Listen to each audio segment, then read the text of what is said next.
నమస్తే welcome to వి3 news లక్ష్యం సమాజహితం ఇక వార్తల్లోకి వెళ్లే ముందు ముఖ్యాంశాలు అందశ్రీ దళితుడనే రాష్ట్ర గీతంగా ప్రకటించలేదు ఎమ్మెల్సీ కవిత కుంటి సాకులు చెప్పడం సిగ్గుచేటన్న ఇందిరా శోభన్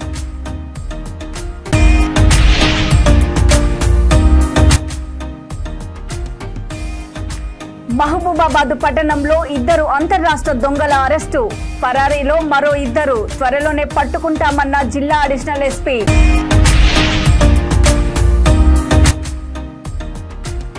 ఎప్పటికీ తన కులం యువకులమే విద్యార్థులకు ఎలాంటి సమస్య ఉన్నా తన దృష్టికి తీసుకురావాలన్న ఎమ్మెల్సీ బల్మూరి వెంకట్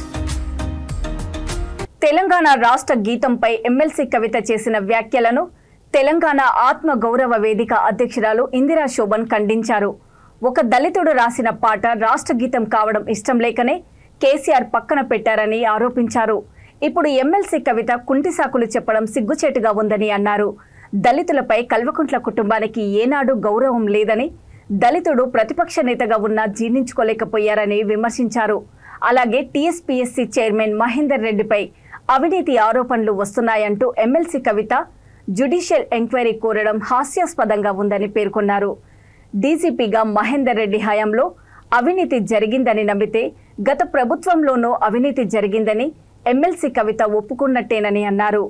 లా అయితే కల్వకుంట్ల కుటుంబంపై తక్షణమే సిబిఐ ఎంక్వైరీ కోరాలని ఇందిరా శోభన్ ప్రభుత్వాన్ని డిమాండ్ చేశారు.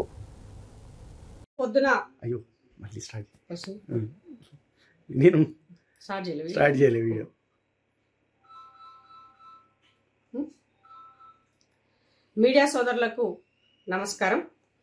ఇవాళ కవిత గారు మీడియా ముఖంగా మాట్లాడినటువంటి మాటలని తీవ్రంగా ఖండిస్తున్నాను. ఆమె తనకు తాను ఒక తెలంగాణ ఉద్యమకారిని చెప్పుకోవడానికి అర్హత ఉందా లేదా అని ఆమె ఆత్మ పరిశీలన చేసుకోవాల్సినటువంటి అవసరం ఉంది. ఎందుకు ఈ మాట చెప్తున్నానంటే, జే జే హే తెలంగాణ అనేది అందశ్రీ గారు రాసినటువంటి, ఒక దళితుడిగా తను రాసినటువంటి ఆ పాట తెలంగాణ ఉద్యమంలో ఆ పాట లేనిది ఎక్కడా కూడా, ఈవెన్ ఒక చిన్న మీటింగ్ గాని ఆ ధూమ్ధామ్ గాని ఏదీ లేదు. ప్రతిదీ కూడా ఆ పాటతోనే మొదలయ్యింది, ఆ పాటతోనే ఎండ్ అయ్యింది. అలాంటి పాటకి తెలంగాణ ఏర్పడ్డ తర్వాత 9.5 సంవత్సరాల కాలం మీరు అధికారంలో ఉండి ఏ ఒక్కనాడు కూడా దాని గురించి ఆలోచించలేదు, గుర్తించలేదు. ఎందుకు అనంటే, ఒక దళితునికి గుర్తింపు దక్కుతుంది, ఒక దళితుని పాటకి పట్టం కట్టాల్సినటువంటి పరిస్థితి ఏర్పడుతుందని మీరు చూసినటువంటి చిన్న చూపుకే ఇవాళ నేను ఈ మాట చెప్పాల్సినటువంటి పరిస్థితి ఏర్పడింది. దళితులంటే మీకు ఏనాడు కూడా గౌరవం లేదు.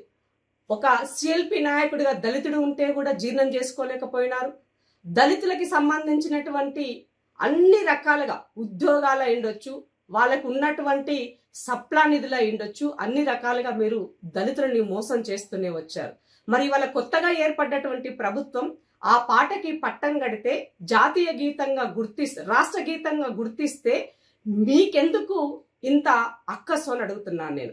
మీరు చెయ్యలేనటువంటి పని తెలంగాణ ఇచ్చినటువంటి వాళ్ళు ప్రభుత్వంలోకి వస్తే వాళ్ళు ఆ పాటకి పట్టం కడితే మీకెందుకు అంత చులకన భావము అని అడుగుతున్నాను నేను. నీకు చాతనైతే స్వాగతించు, గౌరవించు, లేదా ఇది మా ప్రభుత్వంలో జరిగినటువంటి అవమానానికి మేము సిగ్గుపడుతున్నామని ప్రజలకి క్షమాపణ చెప్పండి.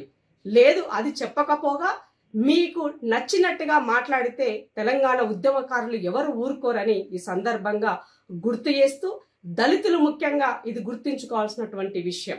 ఇవాళ దళితులని పూర్తిగా అన్ని రకాలుగా మోసం చేసి నయవంచన చేసిన ప్రభుత్వము టిఆర్ఎస్ ప్రభుత్వం. ఇవాళ కొత్తగా ఏమంటారు, కూని రాగాలు తీస్తూ ఏదో పొలిటికల్ గా మేము పబ్బం గడుపుకోవాలా, ఏదో ఒక స్టేట్మెంట్ ఇవ్వాలన్న ఉద్దేశంతో మీరు మాట్లాడితే నలుగురి ముందు పలుచనవుతారు కవితమ్మని గుర్తు చేస్తున్నా. ఇక రెండో విషయం, డీజీపీ గారి గురించి. అంటే తెలంగాణ ప్రభుత్వంలో డీజీపీగా అత్యధిక కాలం కొనసాగినటువంటి మహేందర్ రెడ్డి గారు ఇవాళ ఏర్పడ్డటువంటి కాంగ్రెస్ ప్రభుత్వంలో తనని టీఎస్పీఎస్పీ చైర్మన్ గా ఏర్పాటు చేస్తే, కేంద్రంలో నరేంద్ర మోడీ మరోమారు ప్రధానమంత్రి కావాలని ప్రజలు ఆకాంక్షిస్తున్నారని బీజేపీ సెంట్రల్ జిల్లా అధ్యక్షులు గౌతమ్ రావు అన్నారు. ఈ సందర్భంగా ఆయన మాట్లాడుతూ, ఆల్ ఇండియా లెవెల్లో గావ్ చెలో బస్తీ చెలో అనే నరేంద్ర మోడీ పిలుపు కార్యక్రమాన్ని ప్రతి ఒక్క బీజేపీ నాయకులు చేపట్టడం జరుగుతుందని తెలిపారు. ప్రతి ఒక్కరూ బూత్ స్థాయి నుండి రాష్ట్ర స్థాయిలో ప్రజల సమస్యలను తెలుసుకోవడం జరుగుతుందన్నారు. హైదరాబాద్, సికింద్రాబాద్ 2 పార్లమెంటు సీట్లను బీజేపీ కైవసం చేసుకుంటుందని ధీమా వ్యక్తం చేశారు. ఈ కార్యక్రమంలో బీజేపీ సీనియర్ నాయకులు, కార్యకర్తలు తదితరులు పాల్గొన్నారు.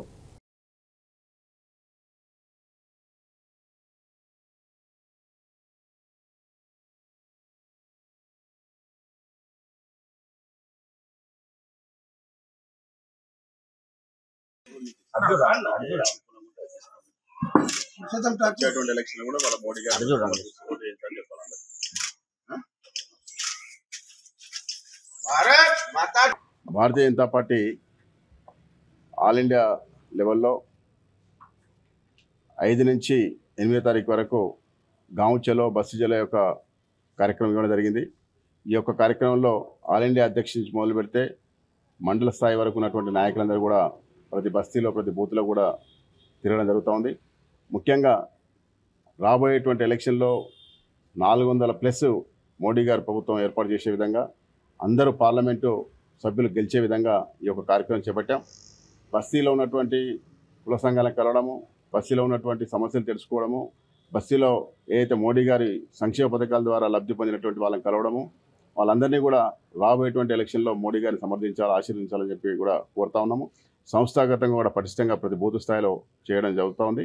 ఈ సందర్భంగా మోడీ గారు ఇచ్చినటువంటి పథకాలు ఏదైతే ఉన్నాయో అవన్నీ కూడా రెట్టింపుగా రాబోయేటువంటి ఎలక్షన్స్లో ఇంకా ఎక్కువ మొత్తంలో ఇచ్చే విధంగా, మరియు ఆర్థికంగా కూడా శక్తివంతంగా తయారయ్యే విధంగా భారతదేశం నిర్మాణం కావాలంటే మోడీ గారు మళ్ళీ అత్యధిక మెజార్టీతో గెలవాలని చెప్పి ప్రజలు కూడా కోరుకుంటా ఉన్నారు. అదేవిధంగా ఏదైతే రాష్ట్ర ప్రభుత్వం, కాంగ్రెస్ ప్రభుత్వం ఇచ్చినటువంటి 6 గ్యారెంటీల స్కీమ్ అవుతుందో అవి కూడా అమలు పరిచే విధంగా కూడా భారతీయ జనతా పార్టీ ఉద్యమిస్తుంది. సరైనటువంటి సమయంలో జీతాలు ఇవ్వట్లేదు ఆశా వర్కర్లు, తర్వాత హెల్త్ వర్కర్లు కూడా అందరూ కూడా చెప్పడం జరుగుతుంది. కాబట్టి సరైన సమయంలో వాళ్ళ యొక్క శాలరీస్ కూడా ఇవ్వాలని చెప్పి రాష్ట్ర ప్రభుత్వాన్ని కోరుతా ఉన్నాం. ఈ విధంగానే రాబోయేటువంటి రోజుల్లో ప్రతి బూత్ స్థాయి నుంచి పార్టీ పటిష్టం చేసుకొని రాబోయేటువంటి ఎలక్షన్లో అత్యధిక మెజార్టీతో ఇక్కడ ఉన్నటువంటి 2 పార్లమెంటు సీట్లు కూడా, హైదరాబాద్ జిల్లాలో ఉన్నటువంటి 2 పార్లమెంటు సీట్లు కూడా గెలవాలని చెప్పి హైదరాబాద్ ఉన్నటువంటి ప్రతి కార్యకర్త కూడా పనిచేయడం జరుగుతుంది. మహబూబాబాద్ జిల్లా మహబూబాబాద్ పట్టణంలోని వెండి ఆభరణాలను చోరీ చేస్తున్న 2 అంతర్రాష్ట్ర దొంగలను పోలీసులు అరెస్ట్ చేశారు. వారి వద్ద నుండి బంగారం, వెండి ఆభరణాలు, ద్విచక్ర వాహనాన్ని పోలీసులు స్వాధీనం చేసుకున్నారు. ఈ సందర్భంగా టౌన్ పోలీస్ స్టేషన్లో ఏర్పాటు చేసిన మీడియా సమావేశంలో జిల్లా అడిషనల్ ఎస్పీ చెన్నయ్య వివరాలు వెల్లడించారు. మహబూబాబాద్ పట్టణంలో పోలీసులు వాహనాలు తనిఖీ చేస్తున్న క్రమంలో పల్సర్ బండిపై వెళ్తున్న 2 అదుపులోకి తీసుకొని విచారిస్తే పలు చోరీల విషయం బయటపడిందన్నారు. ఆంధ్రప్రదేశ్, తెలంగాణ రాష్ట్రాల్లో పలు దొంగతనాలకు పాల్పడ్డారని తెలిపారు. ఈ చోరీ ముఠాలో మరో 2 పరారీలో ఉన్నారని, వారిని కూడా త్వరలోనే పట్టుకుంటామని తెలిపారు. అనంతరం దొంగలను పట్టుకున్న పోలీస్ సిబ్బందిని అభినందించి నగదు పురస్కారాలను అందించారు. ఈ సమావేశంలో డీఎస్పీ సత్యనారాయణ, పలువురు సిఐలు, ఎస్ఐలు, సిబ్బంది పాల్గొన్నారు.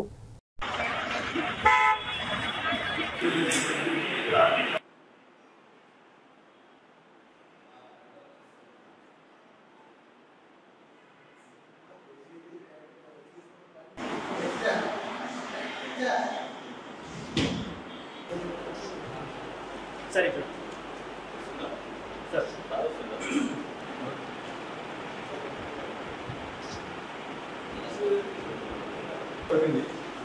ఫోటోలు ఎట్లా మన ఇంకోసారి దొంగలు వ్యాపారం ఉంటే పట్టుకుంటారు.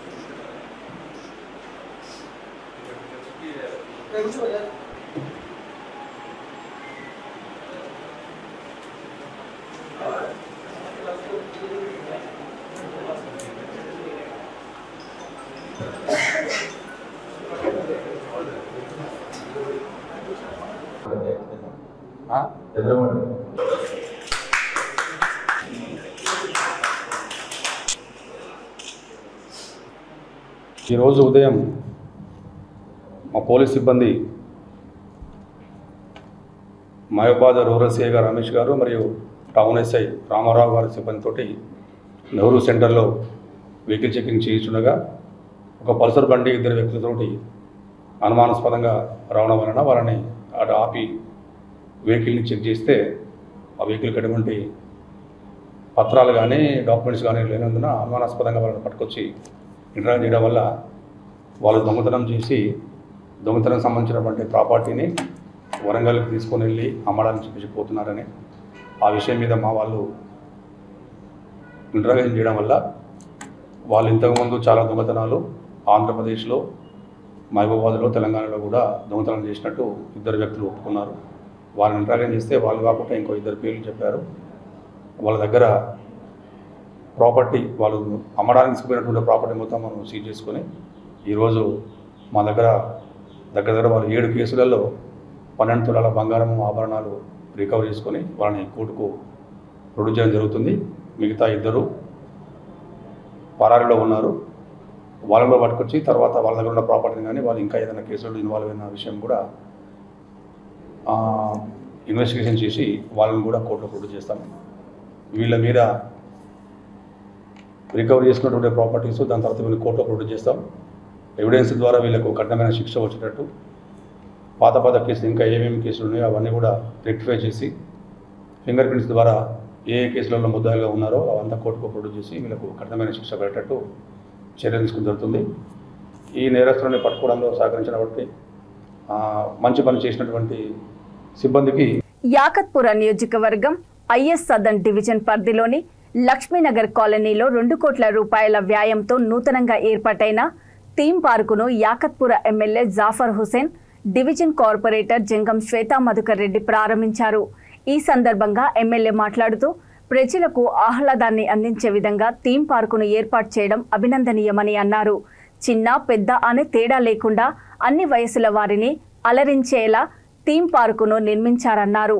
ఈ కార్యక్రమంలో కాలనీ సంక్షేమ సంఘం అధ్యక్షుడు చంద్రశేఖర్ రెడ్డి, ప్రధాన కార్యదర్శి రవీందర్ రెడ్డి, ఉపాధ్యక్షుడు బాలకృష్ణ గౌడ్, కాలనీ వాసులు, జిహెచ్ఎంసీ అధికారులు పాల్గొన్నారు.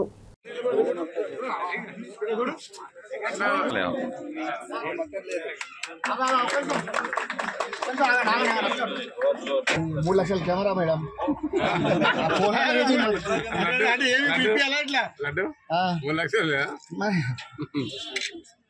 ఓకే సార్ సారీ చేసేటనా మీరు అడ్డం ఉండకండి, కొంచెం ఇంక్లియర్ అని అందరూ వస్తారు. ఓకే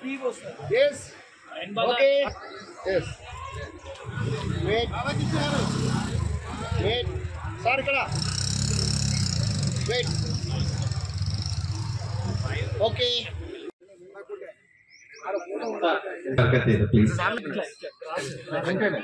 पूरे आना बोल जगदीश हाँ అయిపోయింది थोड़ा पीछे आ जाओ भाई पटेल కొంచెం ఇంటికి రా थोड़ा पीछे आ जाओ पूरे आते खोल दिया यस यस इधर देखिए साहब वेट ओके तो कि 10 साल से यहाँ पे कुछ भी एक रोड नहीं डाला, कुछ भी यहाँ पे प्रोग्राम नहीं हुआ, तो इसीलिए हमारा कारपोरेटर भी आपसे गुजारिश कर रहे, हमारा कारपोरेटर से आपको आप मिलके ये काम हमारा कॉलोनी को, ये लोकल कॉलोनियों को सब पूर्णोदय कॉलोनी बालाजी अदे विधंगा మేడం ఇక్కడ ముక్కు పట్టుకోండి ఓకే మన సరౌండింగ్ ఏరియాలో ఎక్కడ లేదు, మన కాలనీకి రావడం చాలా అదృష్టం. కాకపోతే కొంచెం మన సరౌండింగ్ ఏరియాలో ఎక్కడ లేదు, మన కాలనీకి రావడం చాలా అదృష్టం. కాకపోతే కొంచెం అధ్యక్షులు వారందరూ కూడా ఇక్కడ ఆదర్శ్ నగర్ కాలనీ, దశరథ్ రామరెడ్డి అన్న ఆదర్శ్ నగర్ కాలనీ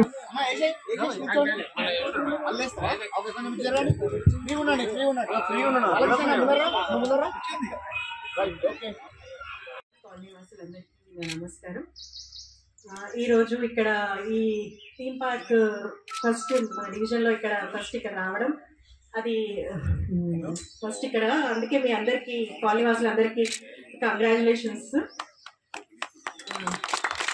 ఇంకా ముందు ఇంకా మొత్తం ఈ డివిజన్లో Laxmi Nagar IS southern division Yakutpura assembly constituency में एक थीम पार्क का इनाग्रेशन किया गया, जिसकी लागत यानी अमाउंट 2 करोड़ रुपीस है। ये थीम पार्क के अंदर यहाँ पर सब चीज़ की फैसिलिटीज़ है। इसके अंदर ख़ास तौर से कॉलोनी के लोगों के लिए वॉकिंग ट्रैक भी है, दूसरे बैठने के लिए गज़ीबो भी है और पूरे का पूरा थीम पार्क है, लाइटिंग का अरेंजमेंट है। कुछ काम अभी पेंडिंग है, उसको भी मैंने खास प्रॉमिस किया। రంగారెడ్డి జిల్లా రాజేంద్రనగర్ పరిధిలోని మైలార్ దేవులపల్లి లక్ష్మిగూడ వద్ద ఎక్సైజ్ ఎన్ఫోర్స్మెంట్ అధికారులు తనిఖీలు నిర్వహించారు. ఆటోలో 24 కేజీల గంజాయిని తరలిస్తూ ఉండగా అధికారులు పట్టుకున్నారు. 3 నిందితులను అరెస్ట్ చేశారు. నిందితులు ఇచ్చిన సమాచారం మేరకు గంజాయి విక్రయిస్తున్న మరో నిందితుడు ఠాకూర్ అర్జున్ సింగ్ను అరెస్ట్ చేసి మరో 3.5 కేజీల గంజాయిని స్వాధీనం చేసుకున్నారన్నారు. నిందితులను శంషాబాద్ ఎక్సైజ్ పోలీసులకు అప్పగించారు.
ఎమ్మెల్సీ బల్మూర్ వెంకట్ గురువారం గన్ పార్క్ వద్ద ఉన్న అమరవీరుల స్తూపానికి నివాళులర్పించారు.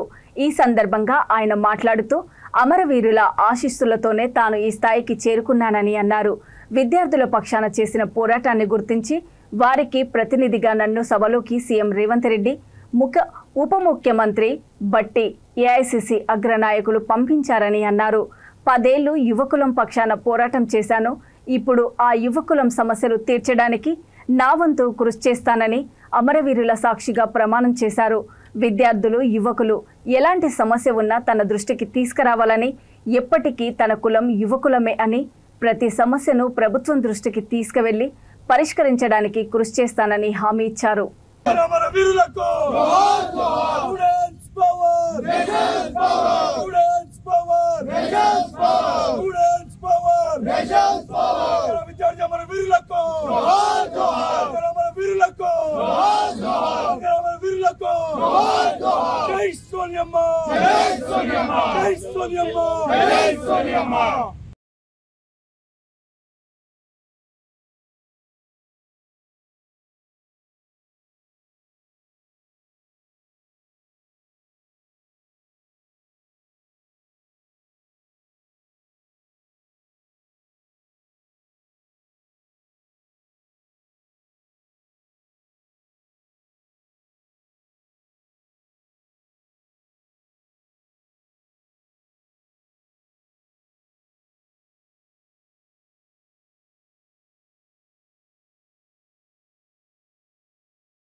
కర్నూలు జిల్లా పత్తికొండలో ఆంధ్రప్రదేశ్ రైతు సంఘం ఆందోళన చేశారు.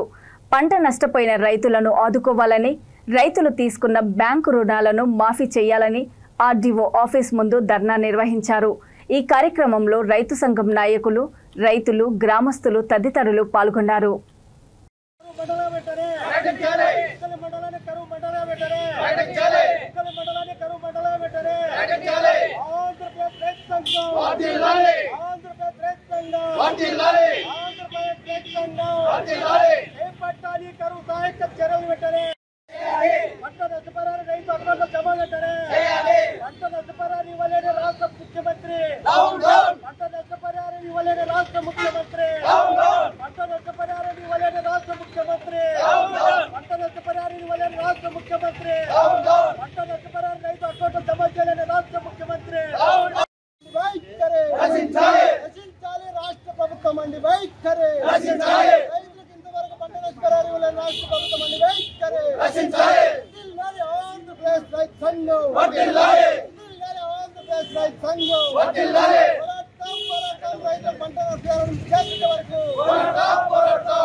ఇక వార్తలు ముగించే ముందు ముఖ్యాంశాలు మరోసారి. అందశ్రీ దళితుడని రాష్ట్ర గీతంగా ప్రకటించలేదు. ఎమ్మెల్సీ కవిత కుంటి సాకులు చెప్పడం సిగ్గుచేటన్న ఇందిరా శోభన్.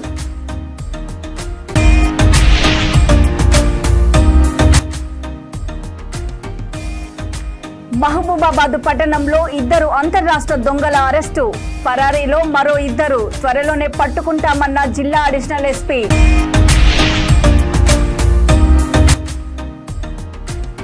ఎప్పటికీ తన కులం యువకులమే. విద్యార్థులకు ఎలాంటి సమస్య ఉన్నా తన దృష్టికి తీసుకురావాలన్న ఎమ్మెల్సీ బల్మూరి వెంకట్. చూస్తూనే ఉండండి V3 న్యూస్, లక్ష్యం సమాజహితం. నమస్తే.